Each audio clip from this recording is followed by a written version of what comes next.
Sir এই যে মেয়েটা ছিল স্যার মারামারি করছে। কোন ইয়ার? স্যার আজকে জয়েন করে সেকেন্ড ইয়ার। ওখানে কারা কারা মারামারি করছিল? স্যার কেউ মারামারি করছিল না। তুমি তো নতুন এসে মিথ্যা বলা শুরু করে দিয়েছো। ওইখানে কেউই মারামারি করছিল না, একজন মারছিল, সবাই মার খাচ্ছিল। কে মারছিল? কে মারছিল বলো? স্যার উনি।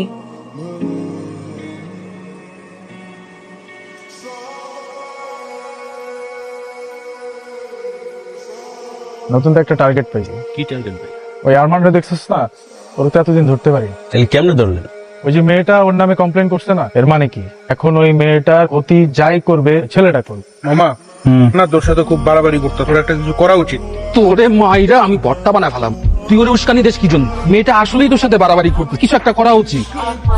কি করা উচিত? আমি কেমনে বলবো? তুই তার সামনে তোকে ফাঁসাই দিল। ভাষাই নাই রে, যেটা দেখছে ওটাই বলছে। ও যে অন্য কেউ হলে এটাই বলতো। শোন একটা কথা বলি, শত্রু তো চাইলে হওয়াই যায়, তো আমি হতে চাচ্ছি না। কি হয়েছে, তোরা হাসতেছিস কেন? কিছু না, আজলামোর না একটা লিমিট থাকে, ঠিক আছে?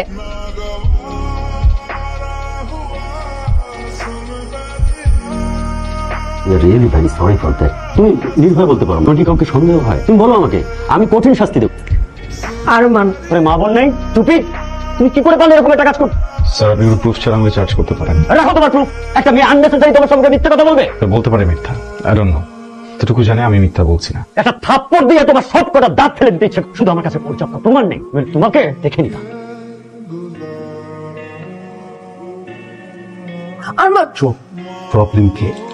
শুরু থেকে পিছনে গেছ, আজকে যেটা করছো না কখনো মাফ করবো না। খুব সাবধানে থেকে উল্টা পাল্টা যে কোনো কিছু হয়ে যাবে। ও তোমাকে কি বলে গেল? আমাকে থ্রেট দিয়ে গেছে, বসে উল্টাপাল্টা কিছু করবে। এইভাবে ভেঙে পড়ে চলে? আমি সময় এসেছে এটা উচিত শিক্ষা দেওয়ার। আমার প্রবলেম সেটা কি করতে হবে, কি করতে হবে। অবাক লাগে একটা ছেলে এত নোংরা কিভাবে হইতে পারে। আমাকে একটা স্টুডেন্ট। হ্যালো স্টুডেন্ট, তোমরা সবাই জানো যে আমাদের মাহফুজ স্যার এই ডিপার্টমেন্টের গত 30 বছর যা নিষ্ঠার সাথে আমাদেরকে ক্লাস দিচ্ছে, শিক্ষকতা করে যাচ্ছে। আমরা মানে প্রায় বেলাতে আমি ভাবলাম যে আমি হয় না যে গতানুগতিক ভাবে একটা আসলাম, একটা রুমের মধ্যে কাটলাম, ভাবলাম যে এই গতানুগতিক নিয়মে না গিয়ে অন্যভাবে কাজটা করি। আমরা এখানে খাবো দাবো ফুর্তি করবো, তারকে আমরা বিদায় জানাবো। তাই দাও কিছু ভাই, তো আমরা এখন ওই দিকটা দেখবো।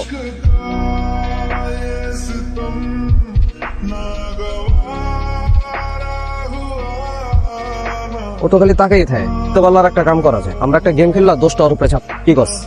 গেমই খেলতে হবে। এবার এমন এক গেম খেলবো আর পিছে পিছে ঘুরতেও পারবো না, তাকায় থাকতে হবে। বড় গেম নাকি বাবা? কিছুই করতে হইব।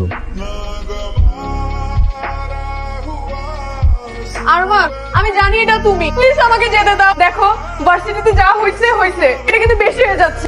দেখো আমার বাসা যেন অনেক সমস্যা হবে। প্লিজ আরমান আমাকে যেতে দাও। আরমান আমাকে প্লিজ যেতে দাও। আমি ভার্সিটি ছেড়ে দিব, আমি তোমার সামনে আসবো না। প্লিজ আরমান আমাকে যেতে দাও।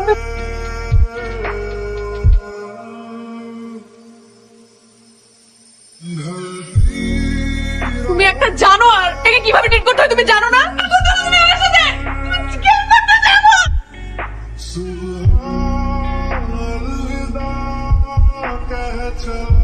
আমি জানি না তোমরা কারা, আমি জানতেও চাই না তোমরা কারা। আজকের পর থেকে কখনো জানার চেষ্টাও করবো না তোমরা কারা। একটা জিনিস জানি, তোমরা এই মেয়েকে কারণ এখানে নিয়ে আসছো, সেই কারণটা আমি। আমাকে তো পেয়ে গেছো, মেয়েটাকে চেয়ে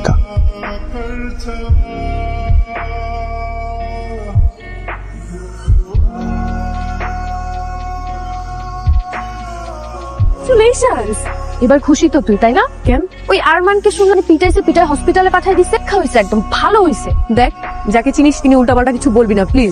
ভালো একটা মানুষ। কি বলতেছিস সেগুলো? তুই তো থেকে গেছে। এই জয়ী, তুমি ঠিক আছো? শুনলাম তুমি নাকি ঝামেলার মধ্যে পড়ছিলা, গেছিলা। Are you okay? সেফ? ঠিক আছে। আরমানকে নাকি কারা খুব বাজে ভাবে মারছে, ওর কি ট্রিটমেন্ট সব ঠিকঠাক ভাবে চলতেছে? সব ঠিক আছে ওখানে? যে বাজে ভাবে ওকে বাড়িগুলা দিছে, হসপিটালে পড়া ছাড়া তো আর কোনো উপায়ও ছিল না। তুমি কিভাবে জানলো ওকে কে কিভাবে মারছে? বলা বলি হচ্ছিল ক্যাম্পাসে। রাকিব, একটা বিষয় নিয়ে অনেক সন্দেহ আছে, কিন্তু আমি শিওর না। যেদিন শিওর হব অনেকগুলো মানুষ হসপিটালে যাবে। আরমান কি রে, তোর ক্লাসে যাস নাই? আমরা এখানে আসিনি। আমাদের কি নিয়ে আসছে? দেখো কোনো সিন ক্রিয়েট করবা না, তো কোনো রাগারাগিও করবে। রাগারাগির অবস্থান আমি আসছি শুধু তোমাকে দেখতে, আর একটু রান্না করছি, ভাবছি তোমার জন্য নিয়ে আসি। তুমি নাকি একা থাকো? ব্যবহারেই বোঝা যায়। পরিবারের সাথে থাকলে তো ব্যবহার এমন হইতো না। খাবার দেওয়া হয়েছে? হুম। যাও, ওমা খাওয়াবো না? আমার 2টা হাত আছে, আমি খেয়ে নিতে পারবো। আচ্ছা খাও, ওষুধ ওষুধ খাওয়াই বুঝাই। যাও। ঠিক আছে। প্রথম দিনই সন্দেহ হয়েছিল খাবারগুলো নষ্ট করবো। আচ্ছা এই যে রান্নাগুলো করি, গুলা দেই, মূল্য নাই? কি মনে করো এগুলা না খেলে তুমি সুস্থ হবা? প্রথম দিনই উচিত ছিল ঠেসে ধরে খাওয়াই দেওয়া। এরকম কি? হ্যাঁ তুমি কি মনে করো তোমাকে এইভাবে দেখলে আমি ভয় পাবো? থাপ্পড় দিয়ে তোমার এরকম করা ছুটাই দিই। ধরো খাও, খাও। হ্যাঁ বল। আচ্ছা, আমার বোন কান্দতেছে কেন? আরো কয়েকদিন কান্নাকাটি করছে। ও কিছু একটা বলতে যায় আমার বলে নাই। ঠিক করে বলে তো চাচা কি হয়েছে? কি ওর ইউনিভার্সিটির এক ছেলে কি আরমান নাকি ছেলেটার নাম, কয়েকদিন যাবো ওই ছেলেটা খুব ডিস্টার্ব করে। তারপর আমি ওরে বলছি যে চিন্তা করিস না, আমি ইউনিভার্সিটি যেয়ে কথা বলবো, কিন্তু ও আমার যেতে দেয় না। ডিস্টার্ব করতেছে, জানে না ও কোন পরিবারের মানুষের ডিস্টার্ব করতেছে। একটু শান্ত হ, ব্যাপারটা আমি দেখতেছি। ইউনিভার্সিটিতে যাইয়া টিচারের সাথে কথা বলতেছি, ওই ছেলেকে আমি বুঝিয়ে বলবো। তুই এর ভিতরে না গলাইস না বাবা, আমাকে দেখতে দে ব্যাপারটা। আর কয়টা দিন রেস্ট করলে হতো, ইউনিভার্সিটি আসাই লাগলো। এমন তো না যে খুব পড়াশোনা করো, করো তো জ্ঞানজাম। তো আর কয়টা দিন পরই করতে। আমার সেটাই মনে হয়েছিল, কয়টা দিন পরে আসি। ইউনিভার্সিটি আমাকে মিস করে। অনেক মিস করে, করাটা স্বাভাবিক না? ইউনিভার্সিটি অভ্যাস হয়ে গেছে মারামারি গ্যাঞ্জামের। এটা তো একটু মারামারি গ্যাঞ্জাম, ইউনিভার্সিটি গরম থাকে, কিন্তু তুমি তো নাই, তাই ইউনিভার্সিটি একটু ঠান্ডা হয়ে আছে। তো ইউনিভার্সিটি অভ্যাস হয়ে গেল। ইউনিভার্সিটি এমনই, সহজে কিছু করে না, যখন করে তখন খুব বাড়াবাড়ি করে ফেলে। ইউনিভার্সিটি বারবার কি শুধু দূর থেকেই করে, এই কাছে এসেও করে? মিস্টার আরমান, আপনি যে খুব ভালো একটা মানুষ, যে সুবিধার তাও না, কিন্তু আমি আপনাকে